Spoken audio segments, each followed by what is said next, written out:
Assalamualaikum warahmatullahi wabarakatuh.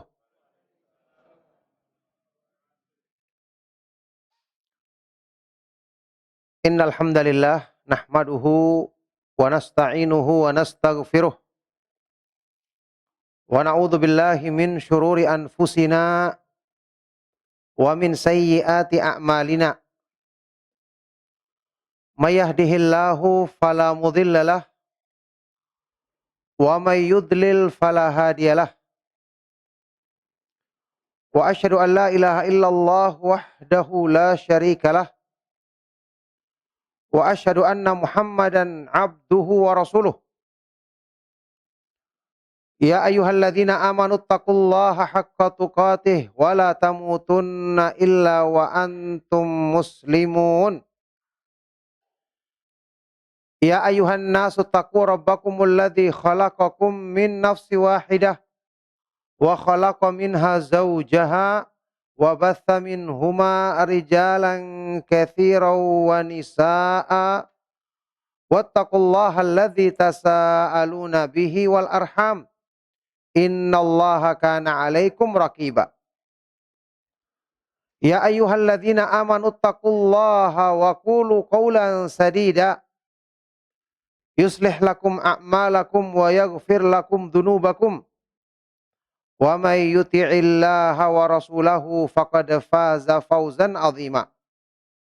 Amma ba'du fa inna asdaqal hadits kitabullah wa khairul hadyi hadyu Muhammadin sallallahu alaihi wa alihi wasallam wa syarrul umuri muhdatsatuha wa kullu muhdatsatin bid'ah wa kullu bid'atin dhalalah wa kullu dhalalatin finnar wa ba'du. Alhamdulillah, ibu-ibu, bapak-bapak, ikhwan dan akhwat fiddin rahimakumullah. Segala puji bagi Allah Subhanahu wa taala yang memudahkan kita untuk kembali bertemu di majelis ilmu yang mulia di Masjid Utsman bin Affan yang mubarak ini, yang penuh berkah ini, untuk melanjutkan kajian rutin kita membahas kitab kecil yang sangat bermanfaat, Minhajul Firqatin Najiyati wa Ta'ifatil Mansurah. Metode beragama, metode pemahaman golongan yang selamat dan selalu mendapatkan pertolongan dari Allah Subhanahu wa taala. Tulisan dari Syekh Muhammad bin Jamil Zainu rahimahullahu taala. Setelah kita membahas di pertemuan yang lalu tentang ciri-ciri atau tanda-tanda golongan yang selamat dan siapakah golongan yang selalu mendapatkan pertolongan dari Allah, kita akan melangkah di pembahasan berikutnya, at-tauhidu wa anwa'uhu. Tauhid dan macam-macamnya. Kenapa kita harus membahas masalah tauhid? Bukankah kitab ini pembahasannya adalah tentang manhaj, yakni metode pemahaman, metode beragama? Maka jawabannya, tauhid adalah manhaj yang paling besar dari akidah Ahlussunnah wal Jamaah. Tidak mungkin kita memahami metode beragama yang benar, bisa mengamalkan Islam dengan benar sesuai dengan keridhaan Allah kalau kita tidak membahas masalah tauhid yang merupakan inti seruan dakwah para nabi dan para rasul alaihi wassalatu wassalam. Walaqad ba'atsna fi kulli ummatin rasulan an i'budullaha wajtanibut taghut. Sungguh kami telah mengutus bagi setiap umat seorang rasul untuk menyerukan apa? Beribadahlah kalian kepada Allah semata-mata dan jauhilah segala sesuatu yang disembah selain Allah. Bagaimana kita akan mengharapkan agama kita diterima oleh Allah? Kita menghadap Allah dalam keadaan diridhoinya. Bisa bertemu dan memandang wajah Allah yang merupakan kenikmatan tertinggi di surga. Kalau kita tidak memahami dan mengamalkan inti ajaran yang paling agung dalam agamanya, yaitu mentauhidkan Allah Subhanahu wa taala dan tidak menyekutukannya. Ingat firman Allah Subhanahu wa taala di akhir surat Al-Kahf, "Faman kana yarju liqa'a rabbih falyamal 'amalan shalihan wa la yusyrik bi'ibadati rabbih ahada." Barang siapa yang mengharapkan perjumpaan dengan Rabb-nya, berjumpa dan memandang wajah Allah, kenikmatan tertinggi di surga, maka hendaknya dia melakukan amalan soleh dan janganlah dia menyekutukan Allah dalam beribadah dengan sesuatu apapun. Makanya, ma'asyiral ikhwa wal akhwat fid din rahimakumullah, setiap kitab-kitab akidah Ahlus Sunnah wal Jamaah atau kitab-kitab para ulama Ahlus Sunnah wal Jamaah yang memuat prinsip dasar manhaj Ahlus Sunnah pasti mencantumkan masalah tauhid. Bahwa ini adalah kewajiban yang paling besar. Pembahasan yang paling inti dalam agama kita. Orang masuk Islam, ya, syarat yang pertama kali adalah mengucapkan 2 kalimat syahadat. Kemudian di dalam ibadah-ibadah yang disyariatkan dalam Islam selalu kita mengulang-ulangi kalimat syahadat. Dalam salat kita, waktu tahiyat. Kemudian di dalam ibadah-ibadah yang lain, kita mengulang-ulangi zikir la ilaha illallah atau la ilaha illallah wahdahu la syarikalah sampai selesai. Di akhir hidup kita, man kana akhiru kalamihi la ilaha illallah dakhalal jannah. Barang siapa yang di akhir ucapannya mengucapkan la ilaha illallah maka masuk surga. Kata Rasulullah SAW dalam hadis yang sahih dari sahabat yang mulia Mu'adz bin Jabal radhiyallahu taala anhu. Maka tauhid tidak mungkin terpisahkan dari agama kita. Inilah prinsip dasar agama kita yang paling utama. Ya. Meskipun nanti kalau kita membahas manhaj Ahlus Sunnah wal Jamaah, mungkin ada yang bertanya apa bedanya antara manhaj dengan tauhid? Maka pengertian manhaj lebih luas. Karena manhaj ini metode beragama secara keseluruhan. Ahlus Sunnah wal Jamaah ada manhaj mereka dalam berakidah, dalam ibadah, dalam muamalah, dalam berdakwah, dalam amar ma'ruf nahi mungkar, ya kan? Dalam menasihati pemerintah. Ya. Salah satu di antaranya adalah dalam masalah akidah. Manhaj Ahlus Sunnah wal Jamaah dalam masalah akidah adalah selalu mendahulukan dakwah tauhid. Memperingatkan manusia dari untuk menjauhi perbuatan syirik. Nah inilah jamaah sekalian rahimakumullah, salah satu di antara faedah manfaat atau kemuliaan besar kita mengkaji Islam ini berdasarkan manhaj Ahlus Sunnah wal Jamaah, ya, karena kita akan mendapatkan penekanan, kita akan dianjurkan selalu mengutamakan perkara yang paling penting dalam agama kita. Tauhid yang menjadikan kita mengikhlaskan agama untuk Allah Subhanahu wa taala semata-mata, ini kan sebab amal kita diterima dan diridhai oleh Allah Subhanahu wa taala, iya kan? Apa gunanya kita sekarang belajar agama, ternyata amal-amal yang kita kerjakan tertolak sewaktu kita menghadap Allah. Apa yang kita andalkan ketika kita menghadap Allah Subhanahu wa taala? Amal-amal kita tidak didasari dengan niat yang ikhlas, tidak didasari dengan menjadikan agama ini hanya untuk Allah Subhanahu wa taala. Coba perhatikan firman Allah Subhanahu wa taala di surat Al-Bayyinah. Wa ma umiru illa liya'budullaha mukhlishina lahuddina hunafa wa yuqimus salata wa yu'tuz zakata wa dzalika dinul qayyimah. Dan mereka tidaklah diperintahkan kecuali agar mereka beribadah kepada Allah semata-mata satu-satunya dengan mengikhlaskan baginya agama. Serta mereka mendirikan sholat, menunaikan zakat, ya, dan itulah agama yang lurus. Ya, itulah agama yang benar. Perbuatan syirik kalau menjangkiti akidah seseorang dan sudah pernah kita sebutkan, banyak orang yang terjangkiti kesyirikan. Ingat firman Allah Subhanahu wa taala di surat Yusuf ayat 106. Allah menegaskan, "Wa ma yu'minu aktsaruhum billahi illa wa hum musyrikun." Dan tidaklah kebanyakan mereka benar-benar beriman kepada Allah kecuali mereka masih dalam keadaan melakukan perbuatan syirik. Kebanyakan mereka, ya ini kebanyakan manusia. Tidak sedikit. Bagaimana mungkin kemudian dikatakan tauhid tidak perlu kita pelajari. Ini perkara yang sudah diketahui. Tidak ada penyimpangan tauhid di umat ini. Orang yang berkata seperti ini berarti tidak paham agama. Al-Quran paling banyak isinya mengajak kepada tauhid dan paling banyak mengingkari penyimpangan yang berupa kesyirikan. Apakah mungkin sesuatu yang benar-benar paling banyak dibahas dalam Al-Quran ternyata di umat ini terjadinya sedikit atau tidak pernah terjadi? Seolah-olah Allah menurunkan Al-Quran ini tanpa ilmu.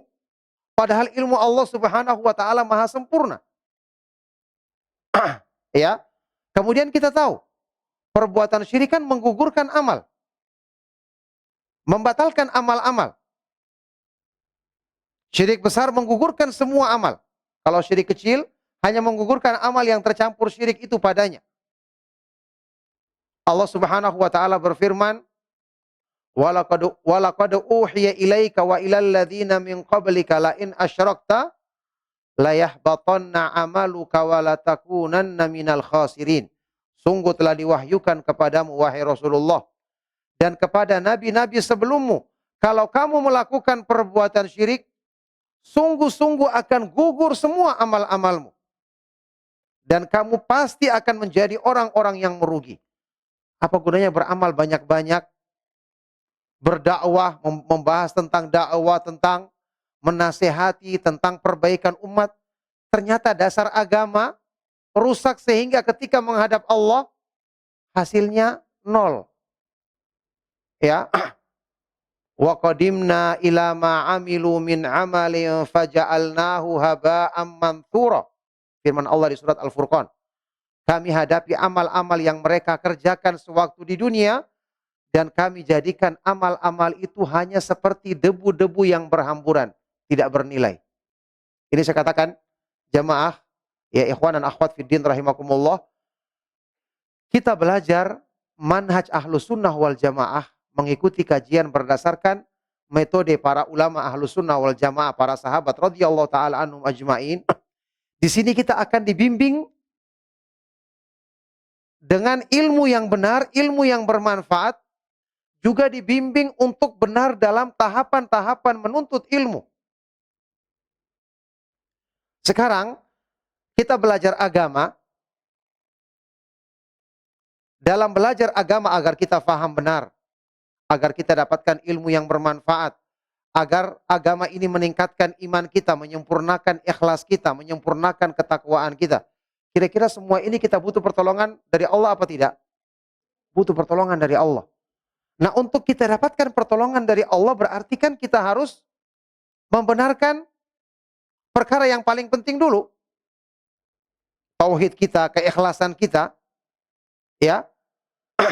Nah, disinilah indahnya kita belajar ilmu agama berdasarkan metode salaf, karena kita akan dibimbing secara bertahap, dimulai dari perkara-perkara yang membenarkan tauhid kita, membenarkan syarat diterimanya amal kita, sehingga di dalam perjalanan kita belajar, kita dekat dengan sebab-sebab pertolongan dari Allah Subhanahu wa taala. Inilah ilmu yang bermanfaat. Ya. Makanya para ulama salaf menegaskan, mereka itu menuntut ilmu, di tengah perjalanan mereka menuntut ilmu, Allah Subhanahu wa taala perbaiki niat mereka. Niat terlebih dahulu. Karena ini dasar sebab diterimanya amal. Dan inilah buah manis dari kita mengenal tauhid. Ya. Ada pernyataan dari beberapa imam Ahlus Sunnah wal Jamaah, di antaranya Imam Ad-Daraqutni rahimahullah taala pernah mengatakan, "Talabnal ilma li ghairillahi fa aba ayyakuna illa lillah." Kami dulunya menuntut ilmu awalnya bukan karena Allah. Namanya juga baru belajar, niatnya masih bercabang-cabang, gitu kan? Kami menuntut ilmu bukan karena Allah. Tapi ilmu itu enggan. Ilmu tidak mau kecuali membawa kami kepada ikhlas karena Allah. Jadi siapa yang mengarahkan mereka dengan izin Allah? Ilmu. Karena ilmu itu punya kemampuan mengarahkan. Ilmu itu adalah pembimbing. Ya, di dalam istilah yang disebutkan oleh para ulama tentang ayat-ayat Al-Quran dan hadis-hadis Rasulullah SAW kan disebut dengan dalil, iya kan? Dalilnya adalah, secara terjemahan kita biasa artikan ya argumentasi. Sebenarnya dalil itu ya sesuai dengan namanya. Dalil itu adalah petunjuk atau pembimbing. Ya, kalau kita mengikuti pembimbing, ya kita akan diarahkan kepada kebaikan. Sebelum Imam Daraqutni ada ulama besar dari kalangan tabi'in penduduk Mekah. Ya, tabi'in senior, yaitu Imam Muhammad Ibnu Jabr Al-Makki. Imam Mujahid Ibnu Jabr Al-Makki, salah seorang rawi hadis yang terkenal, juga ahli tafsir dari kalangan tabi'in.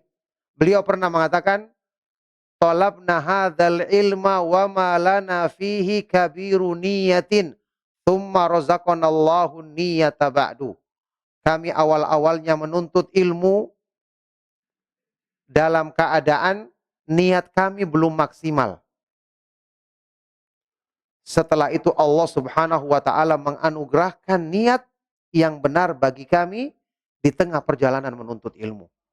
Masya Allah, ini kan indah belajar seperti ini. Ketika orang belajar, sudah perbaiki niatnya. Kemudian di tengah perjalanan, dia belajar pun dengan niat yang benar. Maka ilmu yang bermanfaat akan mudah masuk. Semakin bertambah ilmunya, dia semakin bertakwa kepada Allah Subhanahu wa taala. Innama yakhsyallaha min ibadihi al-ulama. Sesungguhnya yang takut kepada Allah dengan sebenarnya di antara hamba-hambanya hanyalah orang-orang yang berilmu. Semakin belajar, semakin takut, semakin tunduk. Sehingga nanti sewaktu dia menyebarkan ilmu dalam keadaan niatnya lurus. Benar-benar dia berjuang untuk agama. Ya. Sehingga nanti ketika dia mengamalkan ilmu, Allah akan mudahkan. Karena dari awal dia sudah memperbaiki hubungannya dengan Allah Subhanahu wa taala dalam perkara yang paling penting dalam agama. Ya. Di sini kan jamaah sekalian rahimakumullah, ilmu ini, belajar agama ini ibadah. Imam Ahmad bin Hanbal rahimahullah taala menyebutkan ibadah ini adalah ibadah yang sangat tinggi kedudukannya. Beliau pernah mengatakan, la syai'a afdalu min talabil ilmi idza hasunat fihi niyatu. Tidak ada satupun dari amal-amal yang lebih utama dibandingkan menuntut ilmu jika seseorang bisa memperbaiki niat padanya. Bahkan sebagian dari para ulama salaf, seperti Imam Syafi'i rahimahullah ta'ala menegaskan, talabul ilmi afdalu min nawafilil ibadat. Menuntut ilmu itu lebih utama dibandingkan melaksanakan amalan-amalan sunnah. Tentu kalau amal yang wajib ini pasti yang paling utama dalam Islam. Ya, seandainya antum ada pilihan, ada kajian ilmu agama yang benar. Tapi pada saat yang bersamaan antum ingin melaksanakan sholat sunnah, atau ingin berzikir, ingin membaca Al-Quran. Semua amal utama, iya kan? Kita berusaha bisa mengamalkan semuanya. Tapi kalau ada pilihan, para ulama salaf menegaskan menuntut ilmu lebih utama daripada mengamalkan amalan-amalan sunnah tersebut. Ya, ini pernyataan dari para ulama salaf. Sampai-sampai sebagian dari mereka disebutkan dalam biografinya, dalam keterangan yang dinukil dari Imam Malik bin Anas rahimahullah taala, pernah dia sedang mendiskusikan masalah hadis Rasulullah SAW dengan ulama yang lain. Sampai mereka kalau diskusi itu habis sholat isya, kadang-kadang sampai subuh karena lupa waktu. Taib, ketika sudah dia mengetahui ulama ini sebentar lagi sudah akan subuh, berarti dia ingin sholat malam, dia ingin sholat witir. Bagaimana kita tahu kedudukannya sholat tahajud? Besar sekali. Maka dia minta izin untuk berhenti sejenak agar dia bisa melaksanakan sholat malam. Maka dikatakan oleh Imam Malik, "Malladzi kumta ilaihi bi afdala mimma kumta minhu." Tidaklah ibadah yang ingin kamu laksanakan lebih utama dibandingkan ibadah yang kamu tinggalkan. Masya Allah. Ini bukan meremehkan ibadah, tetapi ini menunjukkan keutamaan dan kemuliaan ilmu. Jadi di sini maksudnya, ya, jamaah sekalian rahimakumullah, dengan kita belajar akidah Ahlus Sunnah wal Jamaah, dengan kita belajar manhaj yang benar, kita akan terbimbing dalam menuntut ilmu untuk memperbaiki diri kita. Yang paling utama, ilmu itu ada godaannya. Tadi kan kita katakan ilmu itu ibadah, bagian dari syariat. Ingat kaidahnya, Imam Ibnu Qayyim rahimahullah taala pernah menukil pernyataan salah seorang ulama salaf. Ma amarallahu ta'ala bi amrin illa walisyaitani fihi nazghatan. Setiap Allah memerintahkan satu perintah kepada manusia, maka syaitan memiliki dua cara untuk memalingkan manusia dari perintah itu. Ingat, syaitan ini ahli, tidak pernah kehabisan akal. Ya, orang ingin berhijrah ke manhaj salaf, dia menghalangi. Ternyata orang ini tetap teguh. Dia belajar akidah salaf, dia ikut manhaj salaf, ikut pengajian sunnah. Apakah syaitan akan berhenti? Tidak akan berhenti. Dia akan melakukan yang berikutnya lagi. Pokoknya tujuannya menghalangi. Sekarang orang sedang semangat menuntut ilmu. Kata ulama salaf ini, setiap Allah memerintahkan satu perintah dalam agama, syaitan punya dua cara untuk memalingkan manusia dari perintah itu. Imma ila tafritin wa taksir. Pertama, dia menggoda manusia untuk kurang dan malas. Anti terhadap perintah itu. Yang kedua apa? Wa imma ila guluwin wa mujawazah. Dia menggoda manusia untuk berlebih-lebihan dan melampaui batas. Dan dia tidak peduli dengan mana yang berhasil dari dua cara ini. Karena berhasil, tujuannya adalah untuk memalingkan manusia dari jalan Allah yang lurus. Digoda kepada godaan kiri maupun kanan, mana yang berhasil, yang penting tidak ikut jalan yang lurus. Nah, di dalam kitab Ighathatul Lahfan, Imam Ibnu Qayyim tadi yang menukil pernyataan ini, mencontohkan dalam ilmu. Ilmu kan termasuk apa yang Allah perintahkan, iya kan? Beliau mengatakan, ya, dalam urusan ilmu, ada orang yang malas. Sebagaimana perintah agama yang lain, ada orang yang tidak suka menuntut ilmu.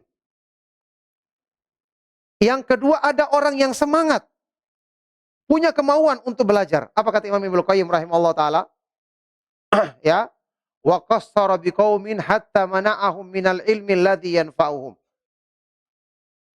Syaitan menggoda satu kaum supaya mereka malas menuntut ilmu. Tidak mau mempelajari ilmu yang bermanfaat. Kita tahu ada sebagian pemahaman yang mengatakan tidak perlu kita belajar. Tidak perlu kita menuntut ilmu. Kita langsung minta dari Allah Subhanahu wa taala. Allahul musta'an. Ini pemahaman yang sangat sesat. Allah Subhanahu wa taala mengutus para nabi dan para rasul untuk mengajarkan petunjuk Allah. Ya. Kemudian mereka mengatakan tidak perlu kita dengarkan ilmu, tidak perlu kita dengarkan hadis-hadis Nabi Shallallahu Alaihi Wasallam karena kita bisa langsung minta kepada Allah. Ini jelas pemahaman yang sesat. Yang kedua, wa tajawaza bil akharina hatta ja'alul ilma wahdahu huwal ghayah dunal amali bihi. Dunal amali bihi. Syaitan menggoda kaum yang lain, ya, agar mereka melampaui batas dalam ilmu, sehingga mereka menganggap ilmu itulah yang menjadi tujuan utama tanpa memikirkan untuk mengamalkannya. Ada orang yang bangga, dia punya ilmu, dia punya pengetahuan, akhirnya dia menjadikan dia kuat, semangat berdebat, membantah sana sini, tapi dia tidak mengoreksi dirinya. Kapan dia mengamalkan ilmu, kapan dia memperbaiki niatnya, kapan dia meningkatkan keimanannya. Ini jelas, bukan ilmu yang bermanfaat. Jadi maksudnya untuk menghindari godaan syaitan dalam hal ini, tidak lain yang kita lakukan adalah minta pertolongan kepada Allah Subhanahu wa taala, kemudian ikuti petunjuk Allah dalam tahapan menuntut ilmu. Inilah yang dijelaskan dengan sempurna, dengan lengkap di dalam manhaj Ahlus Sunnah wal Jamaah. Ya. Jadi makanya para imam Ahlus Sunnah wal Jamaah adalah orang-orang yang tinggi dalam ilmunya, penghafal-penghafal hadis yang kuat, orang-orang yang jelas menghafal Al-Quran dan paham kandungan maknanya.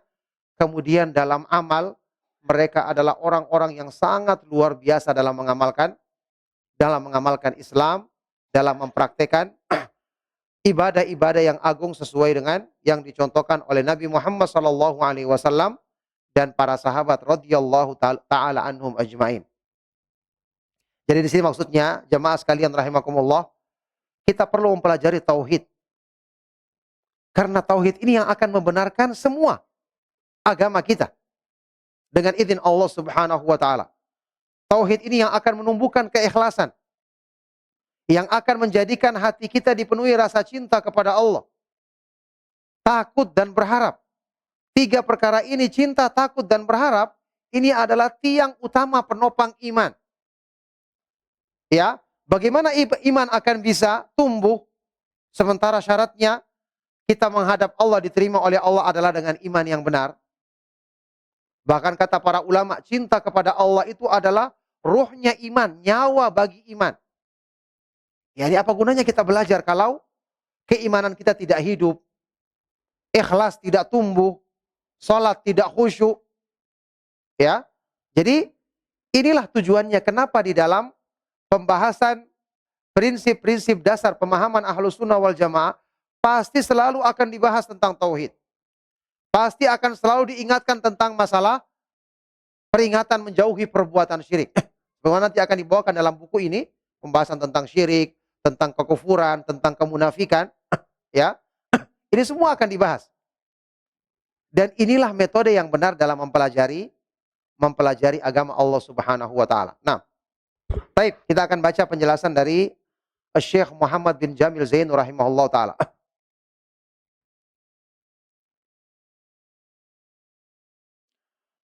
Beliau berkata, "At-tauhidu huwa ifradullahi bil ibadati allati khalaqallahu al-'alama li ajliha."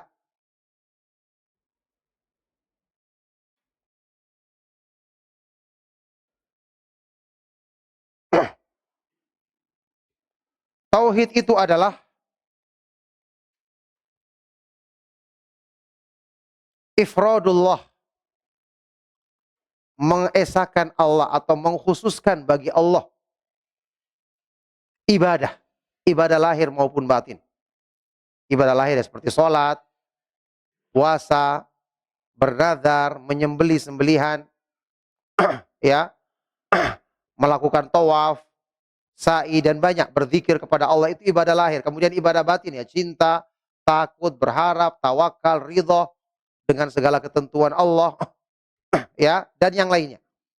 Jadi mengesahkan Allah atau mengkhususkan bagi Allah semua ibadah. Yang mana Allah Subhanahu wa taala menciptakan alam semesta untuk tujuan ibadah ini.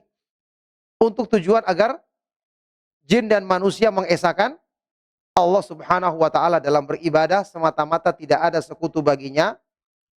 Qala Allah taala, Allah Subhanahu wa taala berfirman di surat Az-Zariyat, "Wa ma khalaqatul jinna wal insa illa liya'budun." Tidaklah aku ciptakan jin dan manusia kecuali agar mereka beribadah kepadaku semata-mata. Jadi alam semesta ini diciptakan bukan untuk tujuan lain. Ada yang mengatakan pemahaman yang sangat sesat, bahkan berdasarkan hadis yang palsu. Alam semesta ini diciptakan oleh Allah dengan cahaya Nabi Muhammad SAW atau untuk Nabi Muhammad SAW. Ini keyakinan yang sangat menyimpang dan diambil berdasarkan hadis-hadis yang palsu, bahkan tidak ada asal-usulnya. Jadi jelas sekali, tidaklah aku ciptakan jin dan manusia kecuali agar mereka beribadah kepadaku.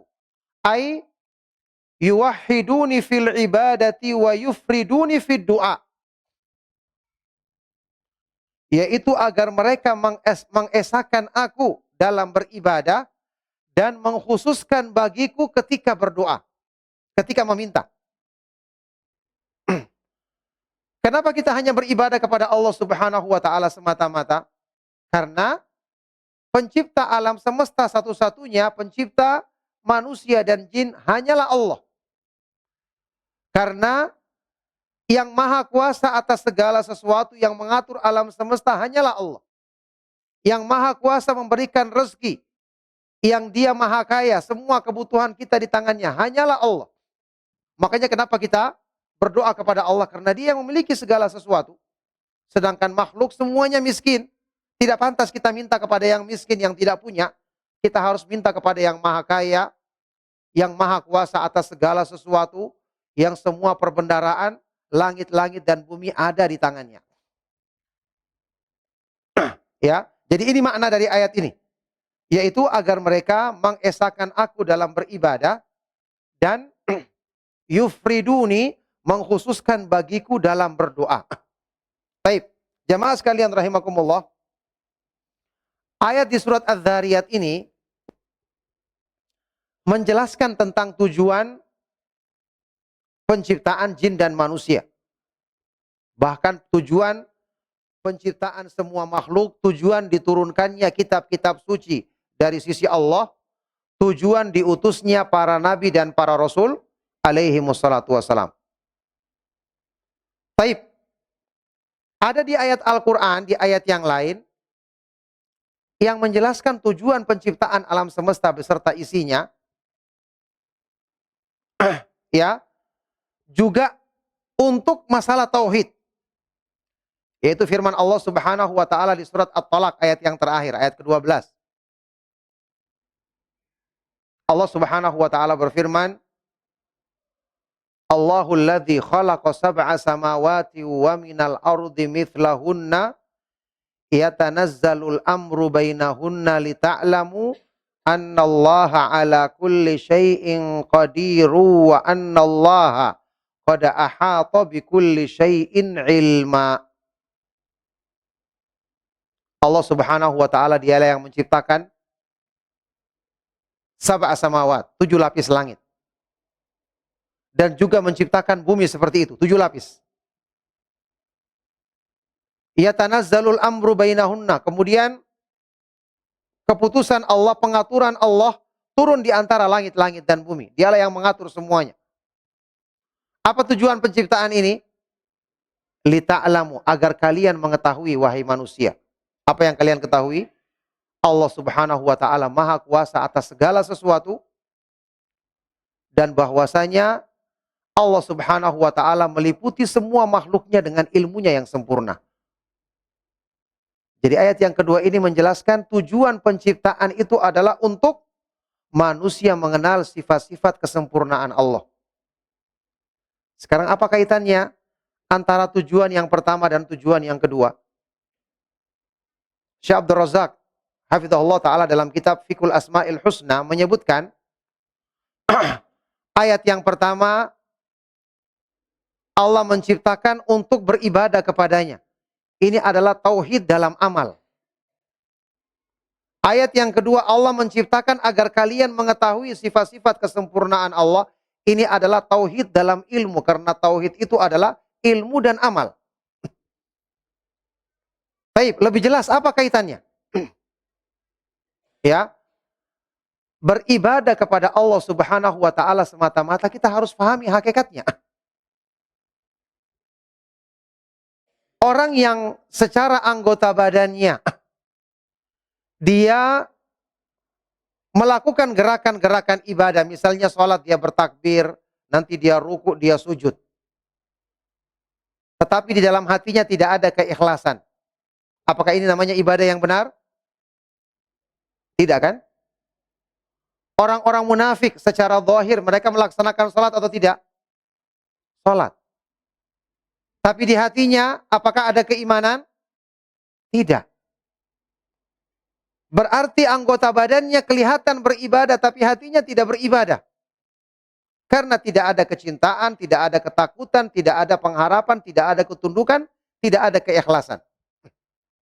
Ya. Innal munafiqina yukhadi'una Allah wa huwa khadi'uhum. Wa idza qamu ila salati qamu kusala yura'una an-nasa wa la yadhkuruna Allah illa qalila. Itu orang munafik disebutkan di dalam surat An-Nisa. Sesungguhnya orang-orang munafik itu ingin memperdaya Allah dan Allah membalas tipu daya mereka. Kalau mereka berdiri melaksanakan sholat, jadi mereka sholat juga kelihatannya. Mereka lakukan dengan malas-malasan. Mereka berbuat riya, memperlihatkan amalnya kepada manusia. Dan mereka tidak berzikir kepada Allah kecuali sangat sedikit. Ini ibadah yang tidak dikehendaki. Ini ibadah yang tidak ada nilainya, tentu saja. Nah, bagaimana ibadah itu agar tumbuh benar-benar dilaksanakan oleh lahir dan batin manusia? Disinilah peranan kita harus mengenal Allah. Mengenal nama-nama Allah yang maha indah, mengenal sifat-sifatnya yang maha tinggi. Karena dengan kita semakin mengenal kemahaindahan Allah, di hati kita tumbuh kecintaan kepada Allah. Fitrahnya manusia, sesuatu yang dia mengenal sesuatu yang indah, maka dia akan mencintainya. Makhluk saja yang ada keindahannya, padahal keindahannya pasti ciptaan Allah, kita tertarik, kita sukai. Semakin kita kenal keindahannya, kita semakin mencintainya. Ya, tak kenal maka tak sayang, kata orang Indonesia. Sama dengan pernyataan orang Arab, man jahila syai'an adahu. Barang siapa yang tidak mengenal sesuatu, dia akan memusuhinya. Makanya untuk tumbuh kecintaan di hati kita, kita harus mengenal sifat-sifat kesempurnaan Allah. Kata Imam Ibnu Qayyim rahimahullah ta'ala, man arafallaha bi asma'ihi wa sifatihi wa af'alihi, ahabbahu la mahalata. Barang siapa yang mengenal Allah subhanahu wa ta'ala, dengan nama-namanya yang maha indah, sifat-sifatnya yang maha tinggi, perbuatan-perbuatannya yang maha terpuji, pasti dia akan mencintai Allah. Cinta kepada Allah, tadi sudah kita nukilkan, ada pernyataan dari Syekh Abdurrahman As-Sa'di rahimahullah ta'ala, kedudukan cinta kepada Allah itu adalah apa? Kata beliau, hiya ruhul iman. Cinta kepada Allah itu adalah ruhnya iman. Apa artinya ruhnya iman? Kedudukan atau fungsinya ruh itu untuk apa? Untuk menghidupkan, iya kan? Berarti iman akan mati tanpa ruh, tanpa cinta kepada Allah. Kata beliau, dia adalah ruhnya iman. Wa haqiqatut tauhid. Dia adalah hakikatnya tauhid. Wa ainu ta'abbud, inti peribadatan atau penghambaan diri kepada Allah. Dan yang keempat, wa asasut taqarrub, landasan utama mendekatkan diri kepada Allah. Itu 4 kedudukannya cinta kepada Allah. Pertama, dia adalah ruh, ruhnya iman. Yang kedua, dia adalah hakikatnya tauhid. Bayangkan, inilah tauhid yang sejati. Yang ketiga, dia adalah inti ta'abbud, penghambaan diri atau peribadatan kepada Allah. Dan yang keempat, dia adalah landasan utama untuk mendekatkan diri kepada Allah. Yakni bagaimana ibadah kita akan bisa kita lakukan dengan benar kalau tidak ada inti, tidak ada hakikat, tidak ada ruh pada keimanan kita. Nah, sekarang ibadah itu kita lakukan supaya benar-benar kita amalkan dengan anggota badan kita. Hati kita juga ikut beribadah, maka kita harus menumbuhkan di hati kita itu kecintaan kepada Allah. Dan bukan hanya cinta, tapi kecintaan yang melebihi kecintaan kita kepada apapun.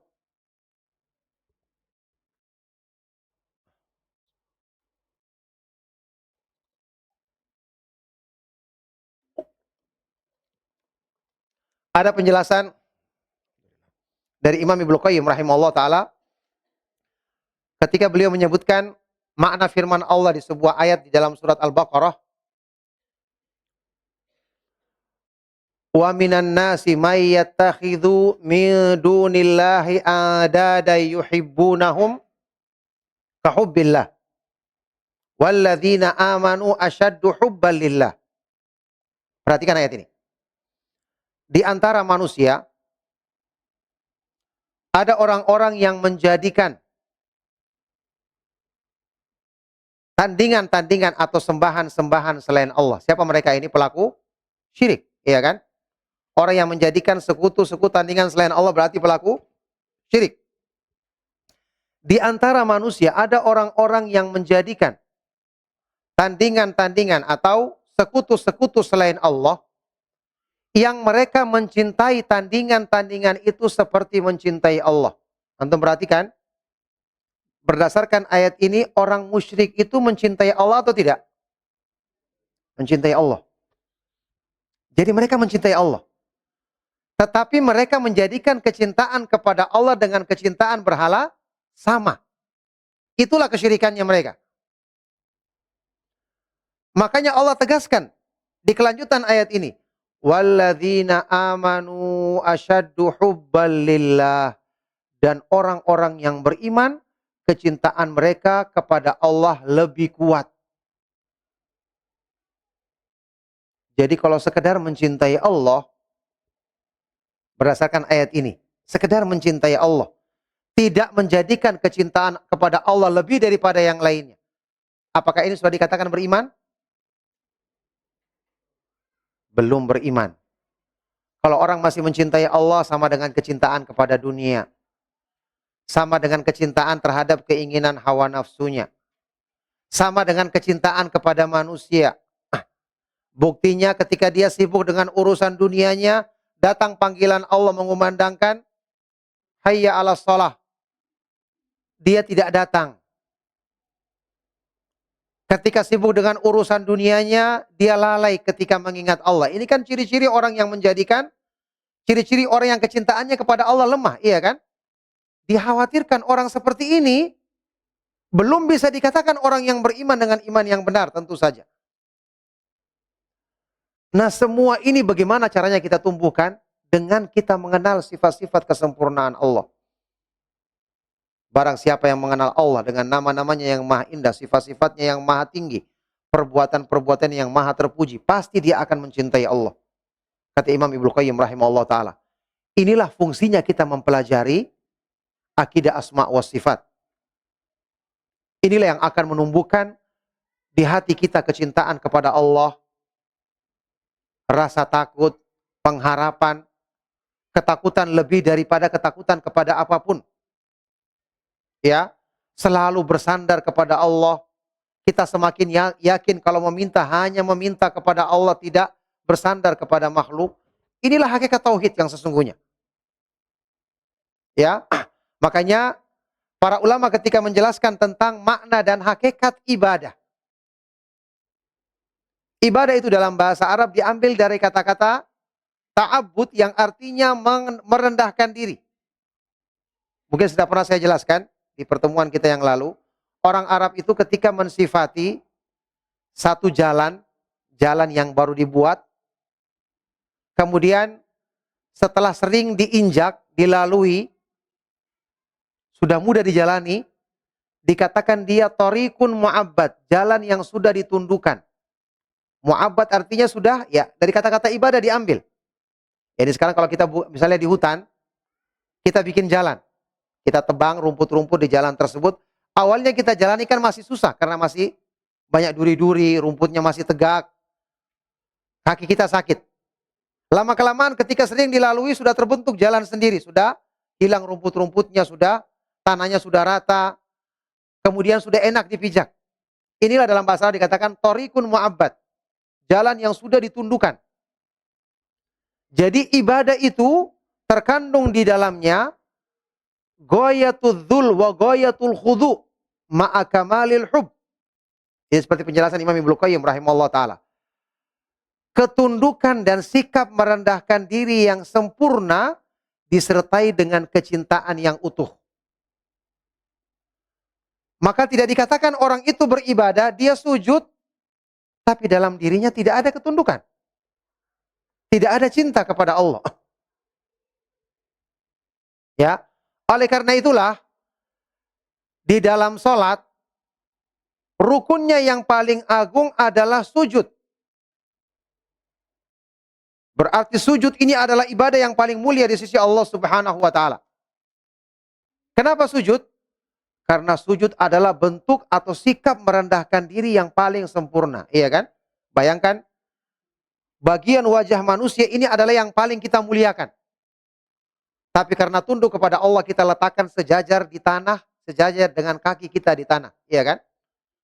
Sudah kita sujud dengan sempurna seperti ini, kita membaca lagi zikir, Subhana rabbiyal a'la, maha suci Rabbku yang maha tinggi. Kita merendahkan diri dan meninggikan Allah Subhanahu wa taala. Inilah hakikat tauhid. Jadi jamaah sekalian rahimakumullah, dengan kita belajar tauhid asma wa sifat, kita pelajari juga tauhid rububiyah, tauhid apalagi uluhiyah, kita memahami dan kita bisa mewujudkan, menumbuhkan hakikat ibadah, hakikat penghambaan diri kepada Allah dalam diri kita dengan utuh dan sempurna. Ya, makanya macam-macam tauhid ini perlu kita pahami dan kita pelajari karena semuanya saling berkaitan erat, saling berhubungan. Baik, lanjut dari penjelasan Syekh rahimahullah taala.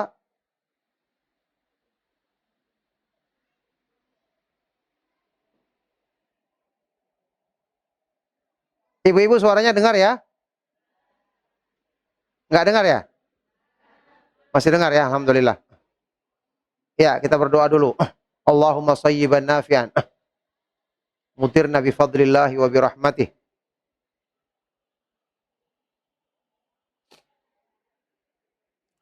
Baik, kata Syekh Muhammad bin Jamil Zainur rahimahullah ta'ala selanjutnya. Wa anwa'ut tauhidil atiyati ma'khudatun minal Qur'anil Karim.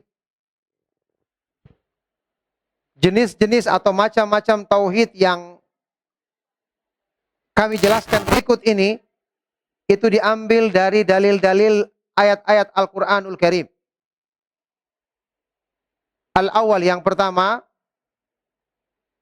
tauhidur Rabb, atau juga istilahnya tauhidur rububiyah. Mentauhidkan Allah dalam rububiyahnya. Rububiyah ini diambil dari nama Allah Ar-Rabbu. Ar-Rabb itu artinya Allah Maha Pencipta, Pengatur, Pelindung, Pemberi rezeki, yang Maha Kuasa mematikan, menghidupkan. Ini namanya sifat-sifat rububiyah Allah. Mentauhidkan Allah dalam rububiyahnya.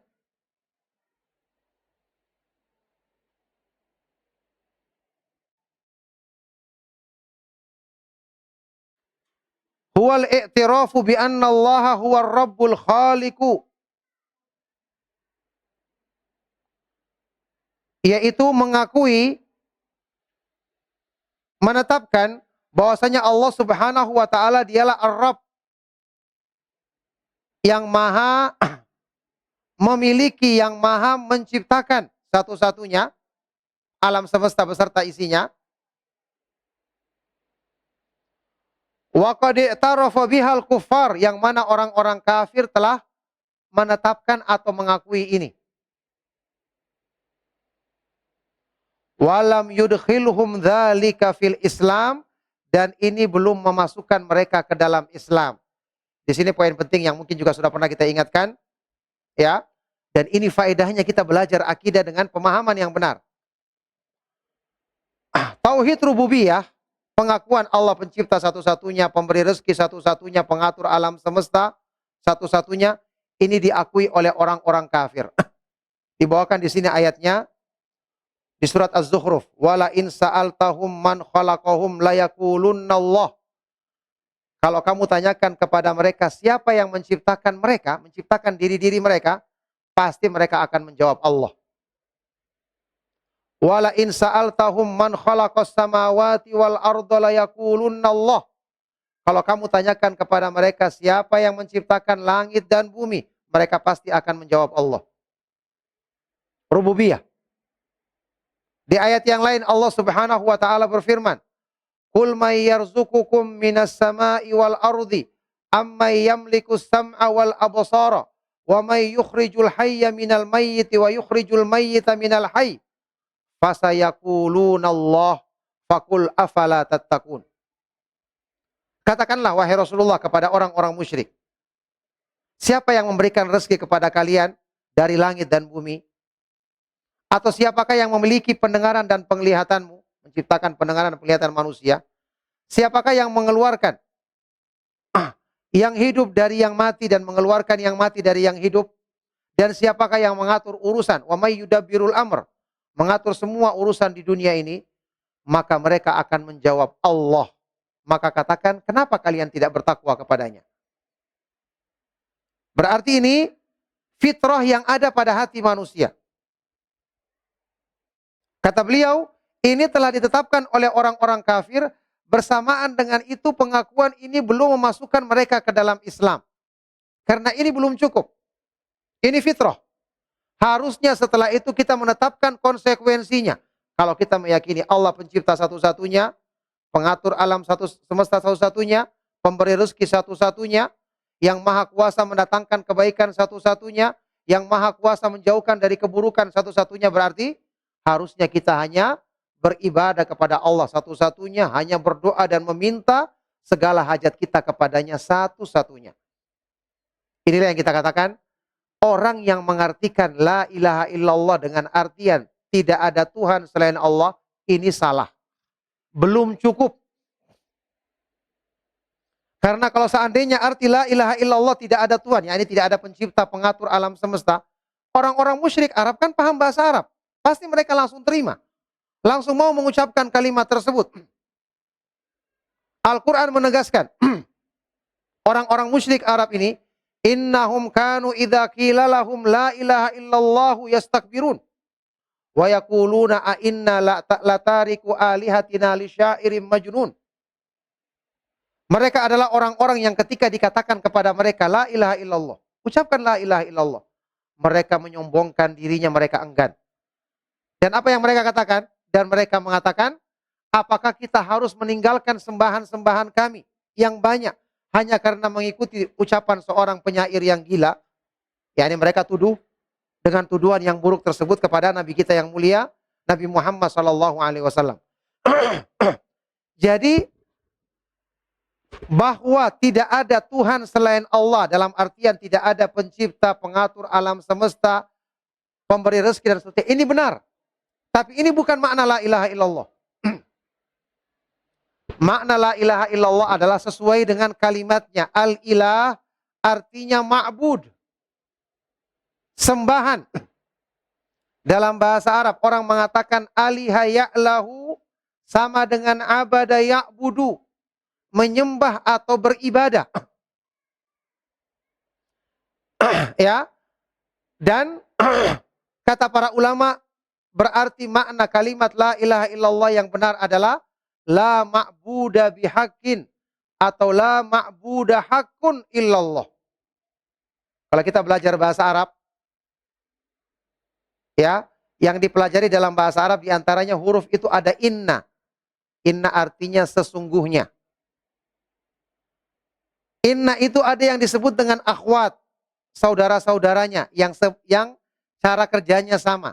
Di antaranya yang namanya la nafiya lil jinsi. Ya. Kalimat la ilaha illallah ini adalah bentuk pengkhususan yang termasuk yang paling kuat. Karena dikatakan la ilaha, tidak ada sembahan yang benar selain Allah. Kalau orang mengatakan Allah adalah sembahan yang benar, kan masih ada kemungkinan ada sembahan lain. Ya, seperti kita mengatakan Muhammad dan Ahmad ada di masjid. Misalnya. Ya, Muhammad dan Ahmad ada di masjid. Sekarang pengertian kalimat ini, Muhammad dan Ahmad ada di masjid. Apakah ada orang lain atau tidak? Mungkin ada orang lain, iya kan? Karena tidak ada penafian, iya kan? Tapi kalau orang mengatakan, ya, laisa fil masjidi ahadun illa Muhammad. Tidak ada seorang pun di masjid kecuali Muhammad. Berarti yang ada di masjid cuma Muhammad saja. Ya, itu contohnya dalam kalimat.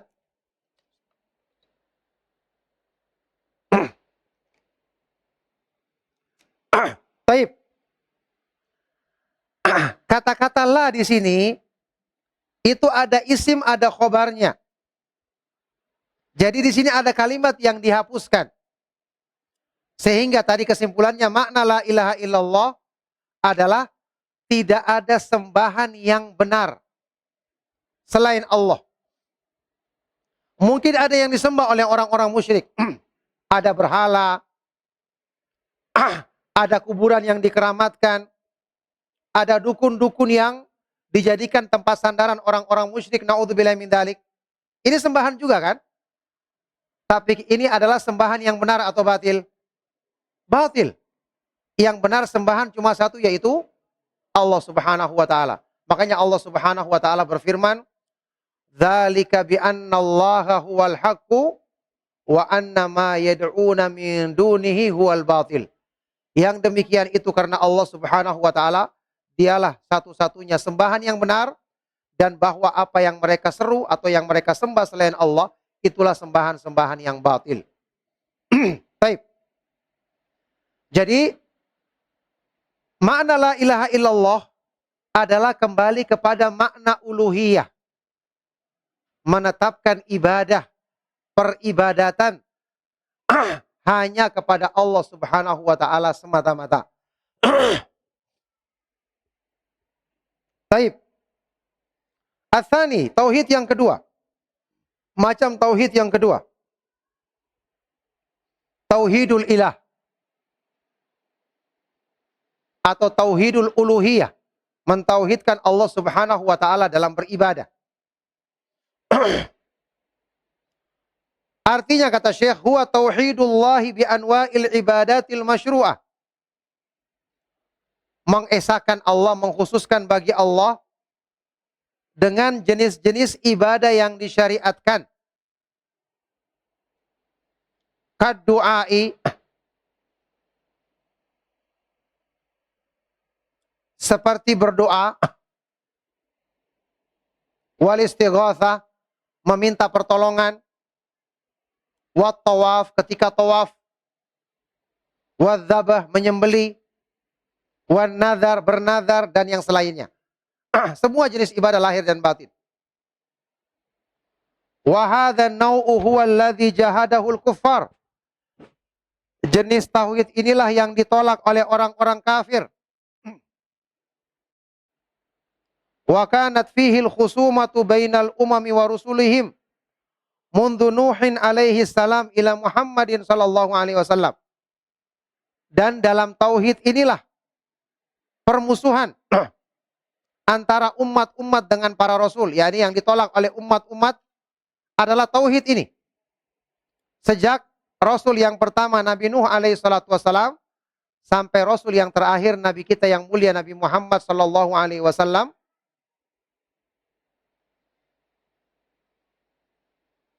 Ya.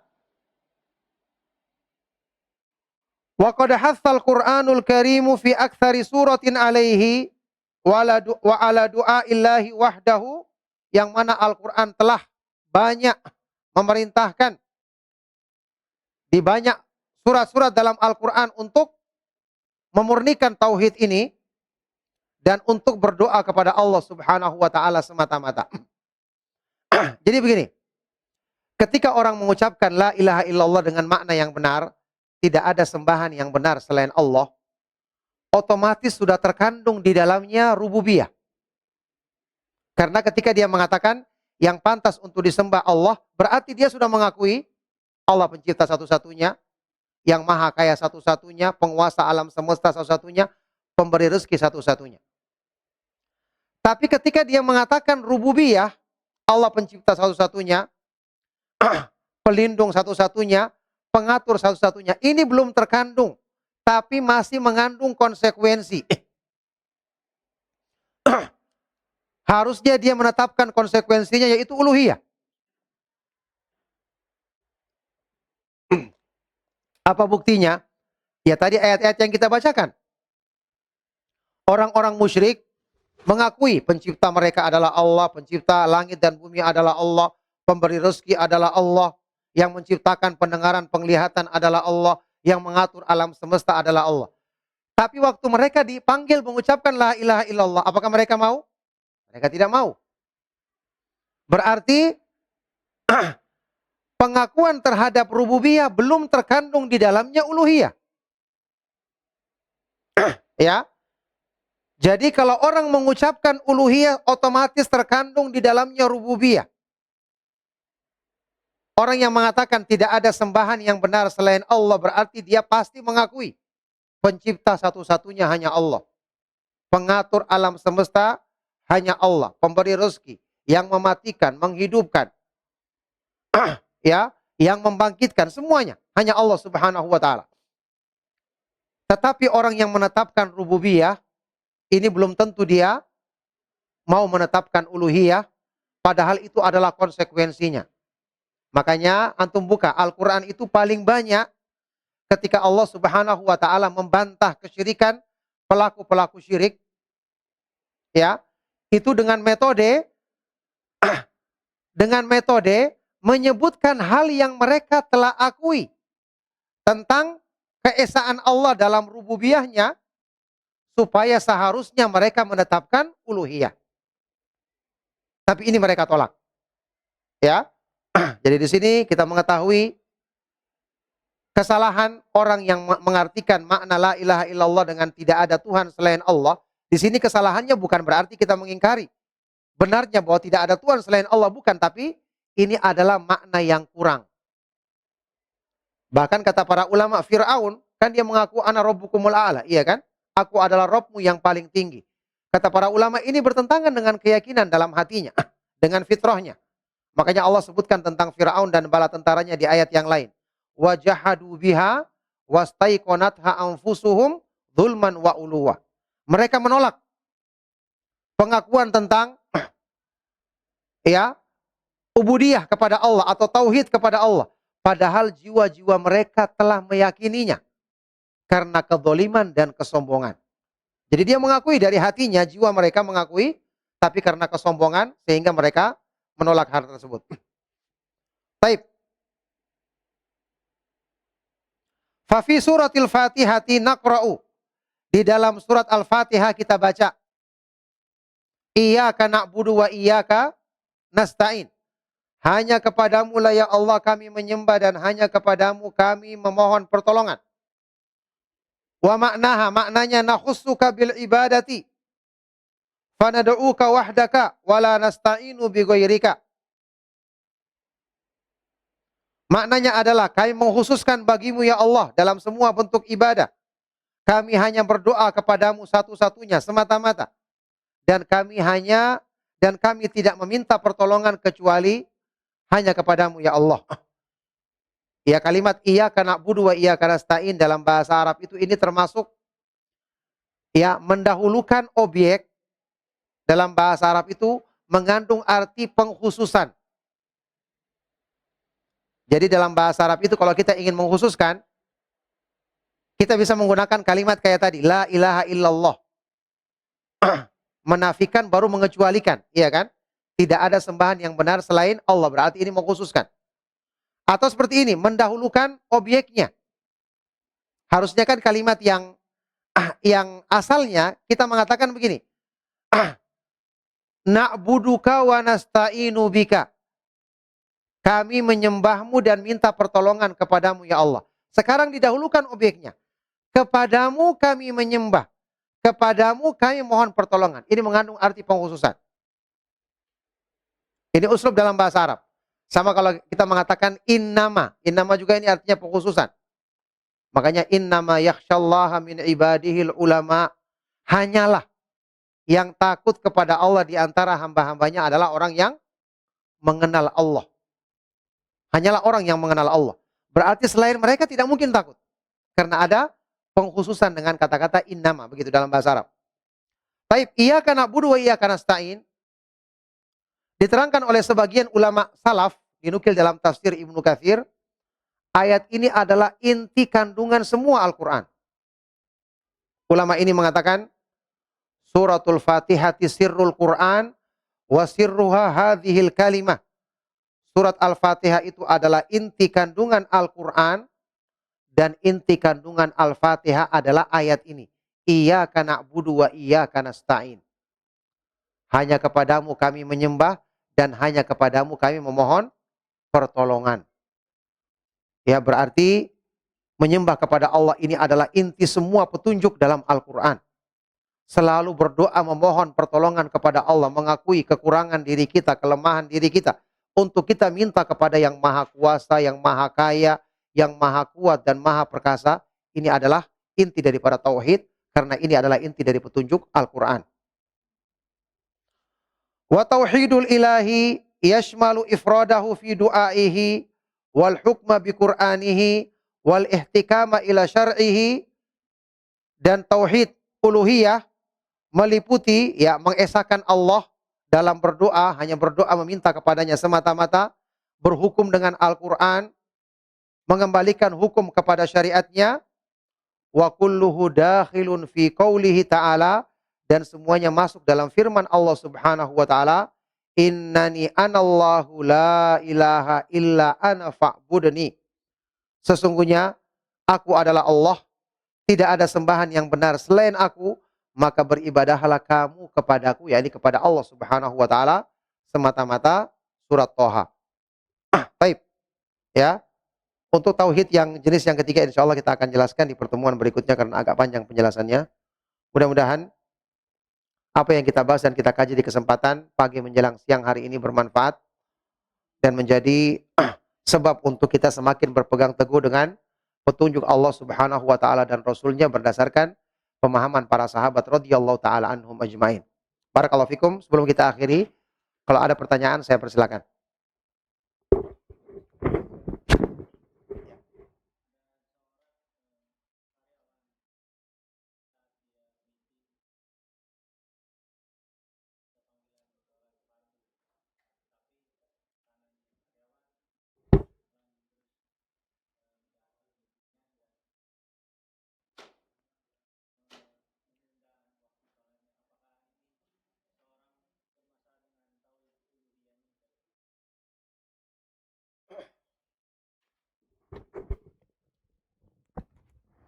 Iya, barakallahu fikum. Kondisi seperti ini ya harusnya berusaha untuk kita cari solusinya sejak awal. Karyawan tersebut dia bisa minta izin kepada atasannya dengan konsekuensi misalnya dia akan mengganti waktu. Kalau dia mengambil waktu dari dia misalnya meninggalkan pekerjaannya atau urusannya ketika azan dikumandangkan. Dan sebenarnya juga kalau mungkin mereka sedang meeting dan hanya tertunda, ya, dilanjutkan meetingnya sekitar 20 menit atau setengah jam, tidak mengapa. Setelah itu mereka azan dikumandangkan, mereka salat berjamaah, tidak mengapa seperti itu. Saya mengetahui persis seperti di Madinah, ya, atau di kampus-kampus di Arab Saudi, itu di setiap kampus kan ada masjid besar. Kemudian di setiap tempat perkuliahan juga ada musola-musola. Ketika sholat dikumandangkan azan, itu pelajaran bisa berlangsung paling sekitar tambah 15 menit. Setelah itu gurunya menyelesaikan pelajaran, kemudian mereka diperintahkan muridnya untuk pergi ke musola sholat berjamaah. Tidak mengapa seperti ini. Atau mungkin ketika azan berkumandang, maka muadzinnya duluan yang azan. Datang ke musola dia memandangkan azan, kemudian sambil menunggu pelajaran selesai, misalnya tambah 10 menit atau 15 menit, 20 menit, kemudian setelah itu keluar melaksanakan sholat. Baru kemudian lanjutkan lagi pelajaran setelah itu. Ini terjadi dan tidak mengapa seperti itu. Jadi seandainya kita laksanakan seperti ini boleh. Tidak mesti kita datang ke masjid besar tersebut, kecuali kalau misalnya sedang kosong, ya.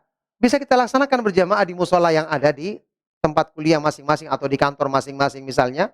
Itu bisa diatasi demikian. Jadi kita harus lakukan seperti ini. Karena kita ketahui Allah Subhanahu wa taala dalam Al-Qur'an sendiri, ya, ketika menyebutkan pujian bagi orang-orang yang tidak dilalaikan dengan kesibukannya dari mengingat Allah di surat At-Taubah.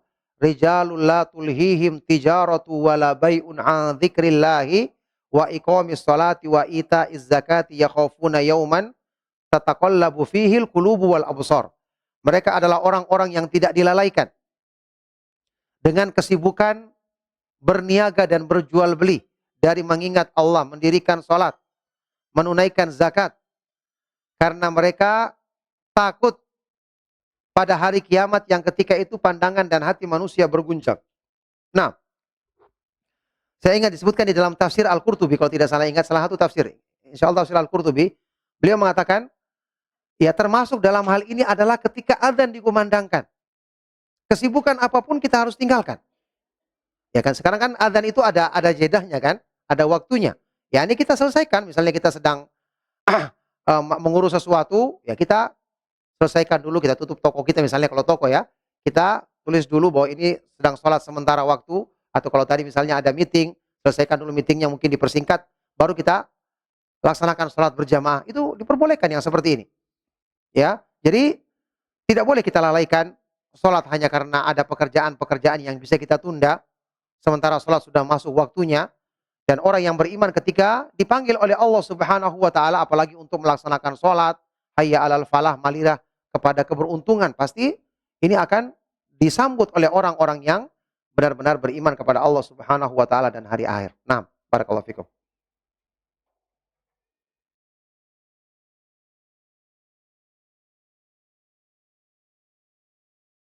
Masih ada yang lain silakan. Oh, ada di handphone ya. Ya, sebentar.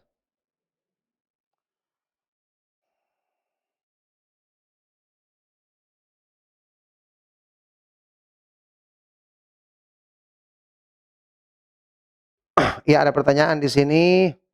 Ustadz, apakah faktor yang benar nggak ya nomornya? Oh, iya. Oh, iya. Faktor yang membuat kelompok-kelompok dalam Islam itu menyimpang dari jalan yang lurus. Pertama, kita doakan kaum muslimin ya yang belum memahami kebenaran agar Allah Subhanahu wa taala memberikan taufik kepada mereka dan kepada kita semua untuk selalu kembali ke jalan Allah Subhanahu wa taala yang lurus, dan agar Allah Subhanahu wa taala mengampuni dosa-dosa dari kaum muslimin dan dimudahkan hidayahnya agar mereka kembali ke jalan yang benar. Sebabnya karena itu ya, pertama memang Allah Subhanahu wa taala ya memilih siapa yang dikehendakinya atau yang pantas untuk mendapatkan hidayah, dan Allah Subhanahu wa taala ya menjadikan orang-orang yang tersesat dengan sebab mereka tidak belajar agama, tidak meminta kepada Allah Subhanahu wa taala hidayahnya, maka dia akan tersesat. Ya. Adapun sebab yang paling besar adalah karena berpaling dari agama, itu pasti. Orang yang berpaling dari agama dia akan tersesat karena agama ini membawa petunjuk, membawa pembimbing. Kata Ibnu Taimiyah rahimahullah taala, "Man faraqad dalil dhallas sabil." Barang siapa yang menyelisihi dalil, menjauhi dalil artinya menjauhi pembimbing, maka pasti jalannya akan tersesat. Ya. Makanya agama ini diturunkan kan untuk menjadi petunjuk bagi manusia. Kalau orang menjauhi petunjuk ya, maka pasti dia akan masuk ke dalam jalan kesesatan. Naudzubillahi min dzalik. Maka itulah sebabnya kita berdakwah, tujuannya adalah untuk mengajak manusia agar mengikuti jalan petunjuk sehingga jauh dari sebab-sebab yang menyesatkan mereka dari jalan Allah Subhanahu wa taala dan jauh dari godaan syaitan. Nah, semoga Ustaz dan keluarga selalu sehat dalam lindungan Allah tabaraka taala, amin. Pertanyaan di luar tema mengenai mubahalah, apakah boleh dilakukan dan bagaimana dengan dalilnya? Iya, disebutkan di dalam surat Ali Imran dalilnya mubahalah. Ya, tentang perintah Allah Subhanahu wa taala orang-orang Yahudi yang mendustakan Nabi sallallahu alaihi wasallam, maka Allah Subhanahu wa taala berfirman, "Faqul ta'alau nad'u abna'ana wa abna'akum wa nisa'ana wa nisa'akum wa anfusana wa anfusakum." Katakan kepada mereka, mari kita panggil anak-anak kita, anak-anakku, istri kalian, istriku, kemudian diri-diri kita, diri kalian, diriku, tsumma nabtahil. Kalau kita bermubahalah, fanaja'al la'natallahi 'alal kadzibin. Maka kita doakan laknat Allah ditimpakan bagi orang-orang yang berdusta. Ya. Jadi mubahalah tentu tidak disyariatkan dalam setiap perdebatan. Setiap orang berdebat membahala terus. Padahal perdebatan diskusi misalnya tidak. Tapi kalau dalam perkara-perkara besar seperti ini, seseorang yang membawa pemahaman yang menyimpang, banyak yang terpengaruh dengan penyimpangannya, sementara dia mengaku paling benar, padahal jelas-jelas batil ajarannya. Ya, contoh seperti misalnya ajaran sesat, ya, yang jelas-jelas menyimpang, seperti ada misalnya orang yang mengaku ada nabi palsu, nabi yang terakhir dianggap ini nabi yang benar oleh dia. Kita aja mau bahala, tidak mengapa yang seperti ini. Atau orang yang mengatakan misalnya ajaran agama lain itu benar, selain agama Islam ada lagi ajaran agama yang lain, kita mubahalah. Dengan cara seperti tadi, kita doakan laknat Allah akan menimpa orang yang berdusta, orang yang menyimpang dalam masalah ini. Itu disyariatkan dalam kondisi seperti itu, dan itu disebutkan di dalam Al-Quran dan juga dipraktekkan oleh Nabi Shallallahu Alaihi Wasallam ketika mengajak orang-orang Yahudi itu bermubahalah. Nah,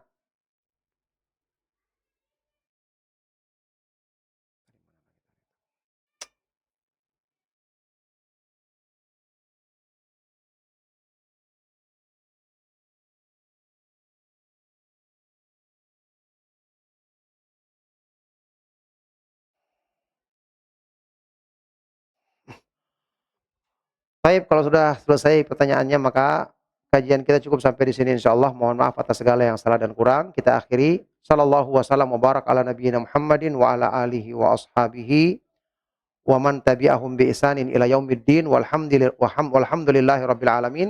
Subhanakallahumma wa bihamdika asyhadu an la ilaha illa anta astaghfiruka wa atubu ilaik. Wassalamualaikum warahmatullahi wabarakatuh.